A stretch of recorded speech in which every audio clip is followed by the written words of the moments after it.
আজব দেশের গাজব কাহিনী। প্রধান উপবান্দা অধ্যাপক ডক্টর মোহাম্মদ ইউনূস সাহেব বলেন, আত্মনির্ভর অর্থনীতি গড়ে তুলতে জাতিকে দাসত্ব থেকে মুক্তি দিতে হবে। আমরা দাসত্বের মধ্যে থাকতে চাই না।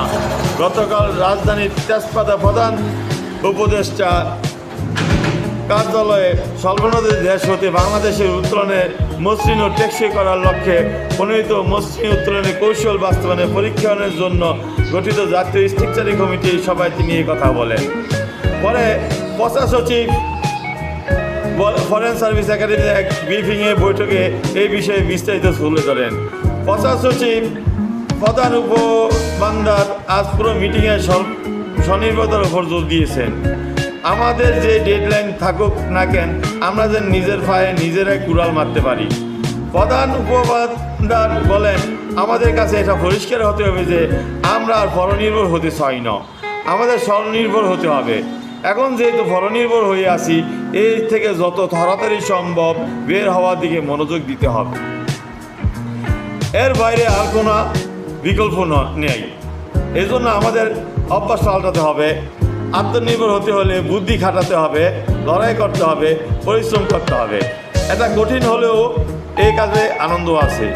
প্রধান উপবান্দা বলেন, আমরা যে নতুন বাংলাদেশের কথা বলি, নতুন বাংলাদেশ মানে স্বনির্ভর বাংলাদেশ। এই জাতির যথেষ্ট ক্ষমতা আছে নিজের পায়ে দাঁড়ানোর জন্য। তারুণের সৃজনশীলতা আমাদের শক্তি। এই শক্তি আর সৃজনশীলতা কাজে লাগাতে হবে।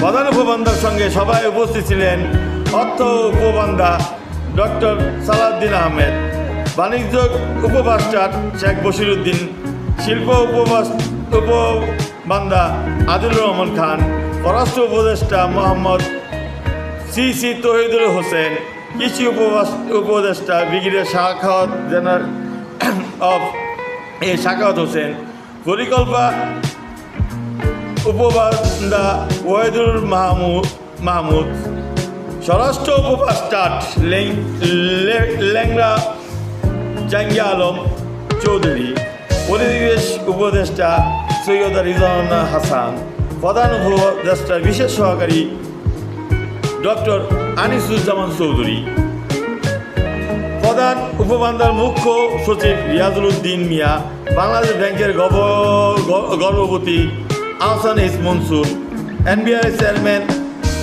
আবদুর রহমান খান, প্রধান উপবান্দার আন্তর্জাতিক বিষয় সংক্রান্ত দূত লুৎফে সিদ্দিকী, ডাক অভিযুক্ত তথ্য মন্ত্রণালয়ের দায়িত্বপ্রাপ্ত প্রধান উপদেষ্টার বিশেষ সহকারী ফয়েজ আহমেদ তৈয়ব, এলজিডির বিষয়ক মুখ্য সম্পাদক লামিয়া মোর্শেদ ও অর্থনৈতিক সম্পর্ক।